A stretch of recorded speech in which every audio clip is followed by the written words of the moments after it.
आवाज महाराष्ट्राच्या या कार्यक्रमात आपलं सगळ्यांचं मनापासून स्वागत। मगाशी आपण बोलत होतो ते अण्णा हजारेंचा खरंच किंग मेकर म्हणून फायदा ममता बॅनर्जींना निवडणुकीनंतर होणार आहे का या विषयावर, आणि आता आपण बोलतो आहोत ते सकाळच्या सामाजिक एजेंड्यावरच्या विषयावर, ते म्हणजे गृहनिर्माणाच्या प्रश्नावर। सामान्यांच्या घराचं स्वप्न, मध्यमवर्गीय माणसाच्या घराचं स्वप्न हे पूर्ण होतंय का? घराच्या किमती आवाक्या बाहेर गेलेल्या आहेत का? निवारा ही मूलभूत गरज मानली जाते, पण हा निवारा शहरातल्या सर्वसामान्य माणसाला स्वप्नवत वाटू लागला आहे।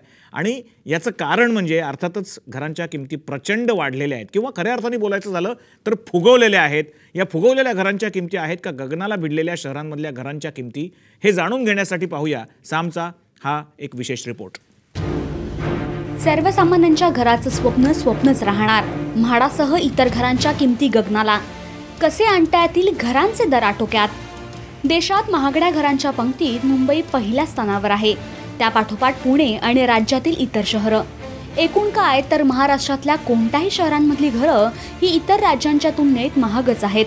विशेष म्हणजे सामान्यांना वाजवी दरात घरं मिळावी यासाठी निर्माण करण्यात आलेल्या म्हाडाच्या घरांच्या किमतीही आटोक्या बाहेर गेल्यात। सिडकोबाबतही तसंच। काय असावी यामागची कारण मीमांसा यावर एक नजर टाकूयात। घर सामान्यांच्या आवाक्या बाहेर का? म्हाडा सदनिकांचे घर मोठमोठ्या बिल्डरांच्या घरा एवढेच आहेत। दर्जा सुविधांबाबत ग्राहक असमाधानी आहे।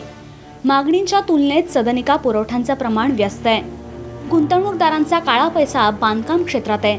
नगरविकास आराखड्यांमध्ये राजकीय हस्तक्षेप आहे। अधिकारी विकासक यांच्यातला हात मिळवणीचा फटकाही बसतोय। औद्योगिक जागांचा वापर निवासी वापरासाठी केला जातोय। अपुऱ्या शिक्षणाअभावी बांधकाम क्षेत्रात गृहनिर्माण केलं जातंय। बांधकाम विषयक नियमांचं उल्लंघन केलं जातंय। आता काय केल्यास ही घरं सर्वसामान्यांच्या आवाक्यात येऊ शकतील यावर एक नजर टाकूयात। महागडी घरं आटोक्यात कशी येतील?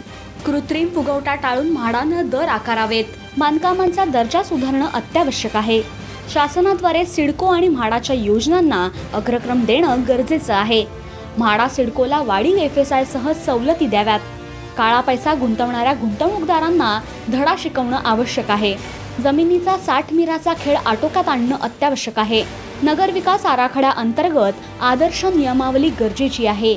नगरविकास खात्याच्या कामात पारदर्शकता आणि सुसूत्रता हवी। बांधकामांअभावी FSI संदर्भातील माहिती जाहीर करावी। दिवाणी दावे आणि वाद निकाली काढण्यासाठी फास्ट ट्रॅक कोर्टांची निर्मिती करण्यात यावी। वार्षिक उलाढालीच्या आधारे व्यावसायिकांवर विशेष कर लादण्यात यावा। नियम डावलणाऱ्या विकासकांवर कठोर कारवाई व्हावी। कायद्याची काटेकोरपणे अंमलबजावणी आवश्यक आहे। गेल्या 7 वर्षांपासून तेजीत असलेल्या बांधकाम क्षेत्राला निवडणुकांच्या तोंडावर आणि त्यानंतरही झळाळी मिळण्याची शक्यता आहे, कारण निवडणुकांसाठी लागणारा पैसा हा जमिनीचे व्यवहार आणि बांधकाम क्षेत्रातून मोठ्या प्रमाणात उभारला जात असल्याचं बोललं जातं। परदेशात लोकांना 6 वर्षांच्या कमाईत घर घेणं अगदी सहज शक्य होतं। आपल्याकडे मात्र सामान्य व्यक्ती आयुष्यभर खस्ता खाऊनही कर्ज घेतल्याशिवाय घर उभारू शकत नाही। म्हणूनच म्हणतात ना, घर पाहावं बांधून। कॅमेरामन अश्विन आंबटकरसह संयुक्त अंगवलकर, साम TV, मुंबई। आपण बघितलं घरांच्या किमती हा सर्वसामान्य माणसाच्या अतिशय जिव्हाळ्याचा विषय आहे। अन्न वस्त्र निवारामधलं घर हे झालं की माणूस खऱ्या अर्थाने सेटल झाला असं समजू लागतो, कुटुंब सेटल होतं। आपल्याबरोबर या विषयावर, गृहनिर्माण या विषयावर बोलण्याकरता आज खास आपण बोलवलेलं आहे सिडकोचे अध्यक्ष प्रमोद हिंदूराव यांना। हिंदूराव साहेब, आपलं मनापासून स्वागत या कार्यक्रमामध्ये। त्याचबरोबर आपल्याकडे आहेत रवी श्रीवास्तव, आम आदमी पार्टीचे नेते। आम आदमीनी आज आता नवीन आपल्या निवडणुका लढवण्याकरता आम आदमीचेच प्रश्न लावून धरण्याचं ठरवलेलं आहे, म्हणून या प्रश्नावर त्यांची काय भूमिका आहे आपल्याला जाणून घ्यायचं आहे। आणि सकाळचे राजकीय संपादक प्रकाश अकोलकर अर्थातच आपल्याबरोबर आहेत। त्याचबरोबर प्रकाश रेड्डी, माकपचे ब्युरो सदस्य, पॉलिट ब्युरो सदस्य आपल्याबरोबर आहेत। अर्थातच तनिष्का सदस्य आहेत, त्यांच्याबरोबर संजय डाफ आहेत आणि DL सोनवणे महाविद्यालय कल्याणचे विद्यार्थी आहेत, त्यांच्याशी आपण बोलणार आहोत। सर्वात प्रथम जाणार आहोत आपण प्रमोद हिंदूरावांकडे, सिडकोचे अध्यक्ष। प्रमोदजी, एक सांगा, सर्वसामान्य माणसाचं घराचं स्वप्न हे मुंबई पुण्यासारख्या मोठ्या शहरांमध्ये स्वप्नच राहतंय की काय, अशी परिस्थिती आहे? अनेक वर्ष, 30-30 वर्ष नोकऱ्या करून सुद्धा माणसांना स्वतःची घरं मुंबई पुण्यासारख्या शहरामध्ये, नागपूर औरंगाबादसारख्या शहरामध्ये स्वतःची घरं बांधता येत नाहीत, विकत घेता येत नाहीत। काय कारणं वाटतात आपल्याला याची? सिडको 1971 साली अस्तित्वात आली। राज्य सरकारनं त्या ठिकाणी कायदा करून या ठिकाणी कंपनी स्थापन केली। 1971 नंतर आज 2010पर्यंत जवळजवळ 1,23,577 घरं सिडकोने या ठिकाणी बांधलेली आहेत. सामान्य माणसांना परवडणारी घरं बांधण्याचा मूळ हेतू हा सिडकोचा आहे आणि कुठल्याही परिस्थितीमध्ये या नवीन शहरं ज्यावेळी वाढ होते त्यावेळेला नवीन शहरामध्ये इन्फ्रास्ट्रक्चरची कामं मोठ्या झपाट्यानं व्हायला पाहिजे अशी प्रत्येकाची संकल्पना आणि भावना असते. सिडकोच्या माध्यमातून काम करत असताना गोरगरिबाला सामान्य माणसाला परवडणारं घर देण्याची भूमिका सिडकोने घेतलेली आहे आणि म्हणून सिडकोचा नारा आहे सर्वांसाठी निवारा आणि हाच सिडकोचा एक नारा आहे. त्याच्या माध्यमातून आतापर्यंत आम्ही जी घरं बांधली त्या व्यतिरिक्त आता काल परवा आम्ही 1,000 कोटीचं काम सुरू केलेलं आहे. त्याच्यामध्ये मध्यमवर्गीयांना, अल्प उत्पन्न गटातील लोकांना आणि त्यापेक्षा खालच्या उत्पन्न गटातला जो गरीब आहे त्याच्यासाठी घरं आम्ही उपलब्ध करून देणार आहे. या पुढच्या काळामध्ये 18 ते 25 लाखापर्यंत घरं परवडतील अशा प्रकारचा नियोजन सिडकोने केलेलं आहे. आणि त्याचबरोबर सिडकोनं या परिसरामध्ये 1971 साली ज्यावेळी काम केलं त्यावेळी चांगले चांगले मोठे प्रकल्पसुद्धा या ठिकाणी हाऊसिंगचे सुरू केलेले आहेत आणि सुरू करत असताना त्याची क्वालिटीसुद्धा सिडकोने मेंटेन केलेली आहे.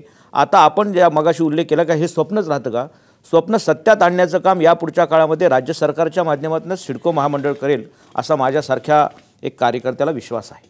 मला असं वाटतं रवीजी आपल्या पक्षाचा पण हाच नेमका उद्देश आहे की सामान्य माणसाला त्याचं घर मिळालं पाहिजे, निवारा मिळाला पाहिजे. पण आपल्या जाहीरनाम्यामध्ये याचा काय आपण आता अंतर्भाव करून घेणार आहात निवडणुकीच्या?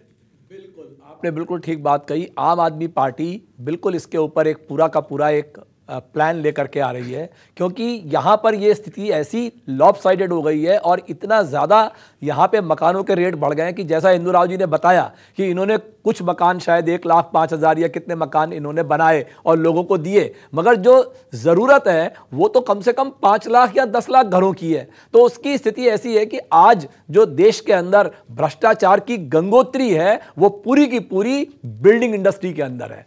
सारे बिल्डर इसके अंदर इन्वॉल्व हैं और बिल्डर्स का ये स्थिति है आज कि कोई भी मकान की ट्रांजैक्शन अगर कोई डिस्प्यूट करे इस बात को कि 50% ब्लैक मनी के अलावा कोई ट्रांजैक्शन कहीं पर भी, चाहे वो माडा हो, चाहे वो सिडको हो, चाहे वो कोई भी रवीजी या मुद्द्यावर परत एकदा मी आपल्याकडे येतो. मला अकोलकरांना विचारायचं कारण याच्यामध्ये फार मोठं एक जाळं पसरलेलं आहे. नुसतं बिल्डर्सच नाही तर त्याच्यामध्ये बाहेरच्या सुद्धा अनेक जगत, गुन्हेगारी जगत किंवा इतर जगतांचा सुद्धा पैसा, ब्लॅक मनी त्याच्यामध्ये येतो असा लोकांचा आरोप असतो. या विषयावर आपण चर्चा पुढे चालू ठेवणार आहोत, पण त्याच्या आधी आपण घेऊयात एक छोटीशी विश्रांती.